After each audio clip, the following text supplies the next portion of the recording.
దీంట్లో వట సావిత్రి వ్రతము అనేటటువంటిది ఆచరించడం సంప్రదాయంగా ఉంది. గౌరీ వట సావిత్రి.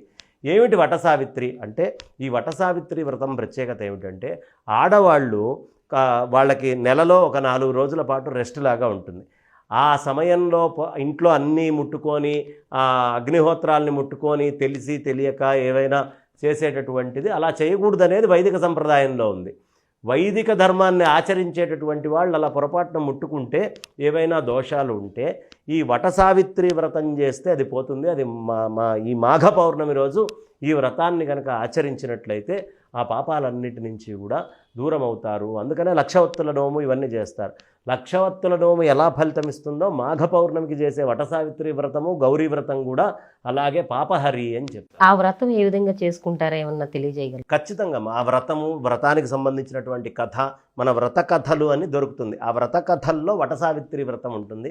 ఆ వట సావిత్రి వ్రత కథ మొత్తము అంతా కూడా అక్కడ షోడశోపచార పూజలు చేసి ముందే వెనక రోజంతా ఉపవాసం ఉండి రాత్రిపూట ఉదయాన్నే తెల్లవారుజామున లేసి అన్నీ వేసుకొని అక్కడ సావిత్రి అమ్మవారి యొక్క ప్రతిమను తీసుకొని ఆ వటవృక్షం కింద సావిత్రి, కాశీలో చాలా విశేషంగా ఉంటుంది వట సావిత్రి అమ్మవారిది.